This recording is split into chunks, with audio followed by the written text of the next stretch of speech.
So the information that has came out in this update in the Drake and UMG lawsuit has been very strange. I mean, it looks very odd. Everything that I've been seeing up until this point has made me question if this is real or not, or at least it looks like things have been planted. We'll keep it alleged, but let's take a look here, man, because just to summarize everything that's happened up until this point, Drake's legal team has spent over $75,000 attempting to serve a subpoena on Kojo Mane Asamoah, who they believe played a key role in allegedly inflating the success of Kendrick Lamar's Not Like Us through bots, payola, and covert tactics. Despite hiring two private investigation firms and making more than a dozen failed attempts across 8 addresses in 2 states, Kojo remains unreachable. They're now asking the court to authorize alternative service via mail, door posting, and email. As part of the ongoing legal feud with UMG, Drake's team has submitted a 63-person witness list that includes figures like Sir Lucian Grange, Jody Gerson, John Janik, Avery Monte Littman, Anthony Soleil, Kendrick's manager, Dave Free, his friend, and representatives from Spotify, Apple, Amazon, Billboard, the NFL, Rock Nation, and the Grammys. UMG's witness list names only 9 people, with Kendrick Lamar among them. But the key thing that doesn't sit right with me is Drake hyper fixated on looking for this man, Kojo. Now, Kojo, Drake is accusing him of allegedly inflating the success of Not Like Us through bots. However, I think that the obsession with looking for Kojo is something that Drake is making obvious. And for the reasons I'm about to tell you, Drake had paid the private investigators to look through 8 addresses. And there's a lot of people listed. But let me just tell you this before I show you the list. A lot of people that are listed on here, it's their name and if known, keyword if known, the location and contact info of each individual. However, it's only if they know it. So they're just guessing here. They don't even tell us if this is the real accurate information that we should be looking at or not. All the list of people that Drake had named, all 63 people listed, and Kojo is one of them. The location that they have for Kojo might not even be his, at least the Kojo that we're looking for, because the Kojo that we're looking for in question is labeled an A&R on the GNX album. You could see here it says Kojo Asamoah, so we can confirm that somebody named Kojo is associated with Kendrick Lamar. But is this the same Kojo that we're talking about when we're looking at Drake's 63-page list? Is this the same Kojo that we're referencing? And the reason why I say that is because the private investigators, they do their research. They try to figure out where this guy is so they could serve him the subpoena. The only problem is that the 8 locations in 2 different states that Drake was looking for him, what if I told you that those locations don't belong to the same exact Kojo? The story that they're trying to run with, his investigation team, the information that Drake and his team are trying to run with, is that every address in these 2 states were in connection to Kojo. They believe that they've been trying to track down Kojo, the one that works with Kendrick Lamar. They insist that the locations that they tried to find Kojo at were residences that he belonged to. However, this is the issue. How do we know that this is the right Kojo that you're looking for? Because just using 2 locations as an example, the first 2 locations, you could see here that the first location on March 14th through the 17th, Capital Process attempted to serve Mr. Asamoah at a business location in Los Angeles, California. It's the same location that's initially posted on Drake's 63 listed people. That location, however, isn't associated with a home, it's associated with a business. This location, if you look it up, it's going to take you to a business called Daily Look. They pull up to this location and try to speak to somebody because nobody was there. Nardello identified this address as belonging to Hard Pink Records, a company with which Mr. Asamoah has been affiliated with. Hard Pink Records is a company and it has Kojo's name on it with the same location listed at the bottom. Hard Pink Records LLC is the company that they believe Kojo, the same Kojo that they think works with Kendrick Lamar, is connected to.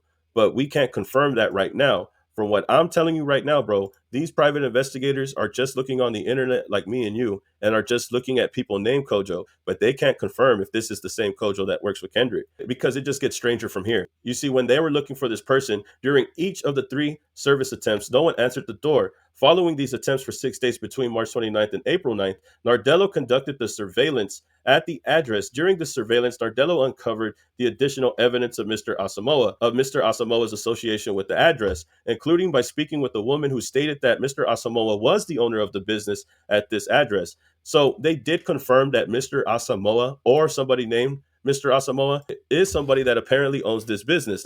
Now this business is for women clothing. I'm not sure if that's the move. I'm not sure if this is actually him. That this business, which by the way, if you go to the website, you look it up, the location, right? It says that it's closed permanently. However, the website is still available publicly. But the woman that they pulled up on, I guess at this location or near this location, said that a Kojo did live there. But is it the same Kojo that was an A&R on the GNX album? Despite unable to find him, they go to a second location. And this is where things get confusing. On March 18th, Capitol Process attempted to serve Mr. Asamoah at an apartment located on 6th Street in LA. Nardello identified this address as Mr. Asamoah's last known residential address. Nardello identified this location as being Mr. Asamoah's last known location he's been seen at or lived at. During the service attempt, the apartment appeared to be vacant. However, this is the problem. I don't think that this second location is associated with the A&R Kojo Asamoah that they are looking for. Remember, they're looking for the Kojo Asamoah that's tied to Kendrick Lamar. But this location that they're talking about on 6th Street, this Kojo that they're talking about is an individual who has been reported as a scammer. They're saying that this person lives on 6th Street. Why? Because it matches the reports. Ripoff Reports apparently is a website where people could post that they have been scammed, and they'll post themselves by making a profile and they'll file a report about how they got scammed. This Kojo that they're talking about lives on 6th Street in LA as well. So this has to be the same person that the private investigators looked into. The only problem is that these reports don't look legit at all. It says that Kojo Mene Asamoah has been weaving a complex web of deceit, leaving a trail of financial devastation in his wake. Kojo, a Nigerian national who entered the United States illegally, has built a fraudulent empire that was swindled millions of dollars from unsuspecting individuals, religious institutions, and businesses. The only problem with this scenario here is that it doesn't look believable at all. The reason why is because once you look at all of the reports, they're all reported on the same day. Now, the one that has the same location listed in the lawsuit, because 6th Street, like I said, is listed on the lawsuit as well. But the one problem about these scam reports about Kojo is that they don't look real. April 29th is the location that matches LA, the same one on the lawsuit. But if you go up, there's another complaint on May 9th. But pay attention right here. They said that he was involved in a Bitcoin scam in LA on May 10th. And then they said that he was involved in a scam in Florida on May 10th, the same day. And then he was involved in this creepy allegation on May 10th as well. So you mean to tell me that he was mass reported on the same website by three different people on the same exact day? Now, I could tell you and you could tell me, well, maybe he ripped off three people on the same day. But you're going to tell me that three people, Hannah, Chase, and Yadon, they all reported him on the same exact day, on the same exact website, and two of these reports are from two different states. How is Kojo going to scam somebody in LA and scam somebody in Florida? How is he going to be at two places at once? And even if the person did scam both of these people, how are these people able to post about him on the same exact day on the same exact website? It doesn't look right. It looks planted. This doesn't look real. It does not look real at all. How you report somebody on May 10th in Cali and then somebody reports them in Florida and Yadon reports them again on the same day later on at 4 p.m. It just seems like somebody was mass reporting Kojo under his name. There's no way that all three people that don't know each other at all posted to ripoff reports on the same day.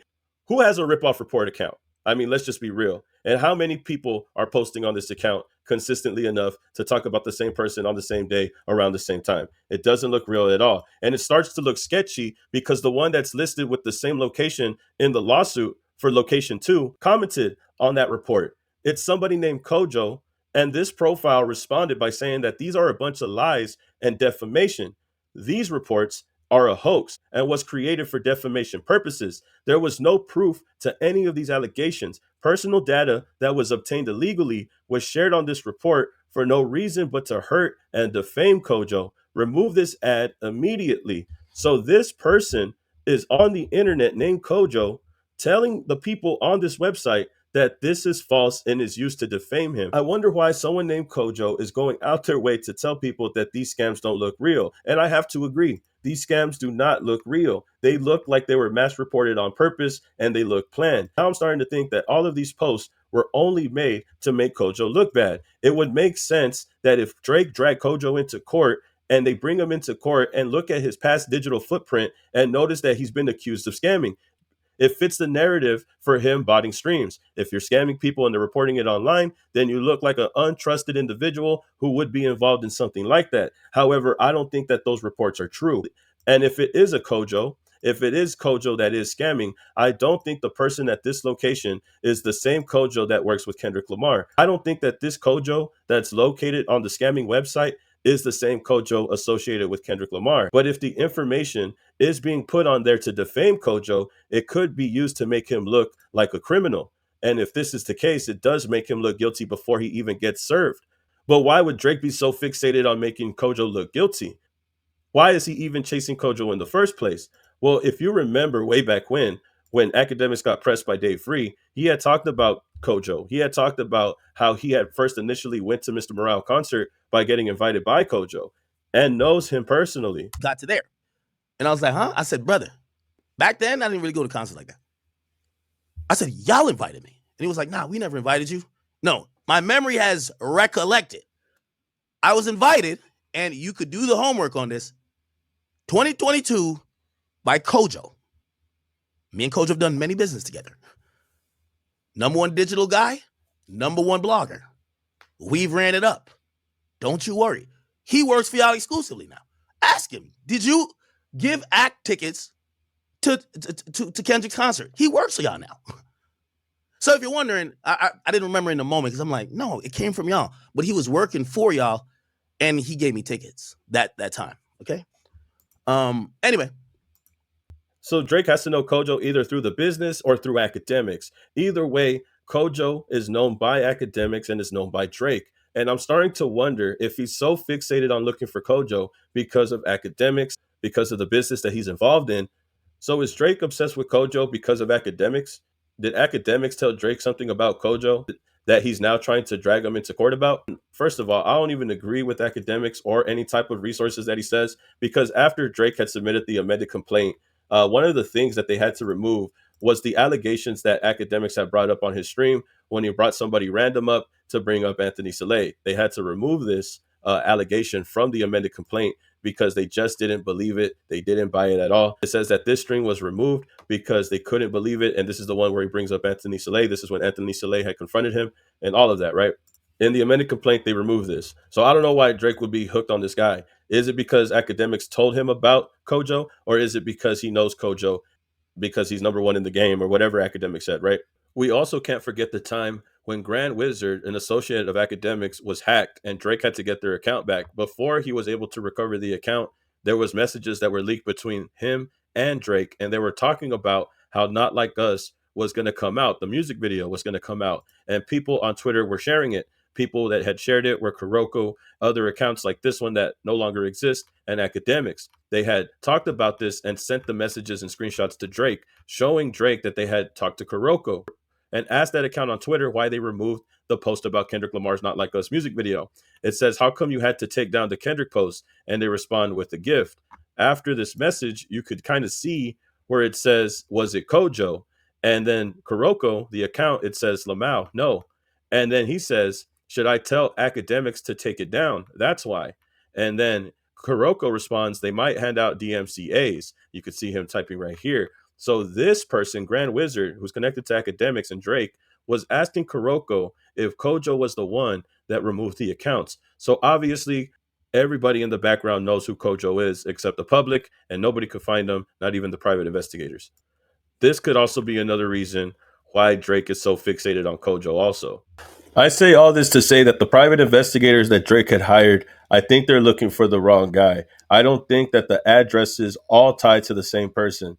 I think that all of these addresses tie to different Kojos.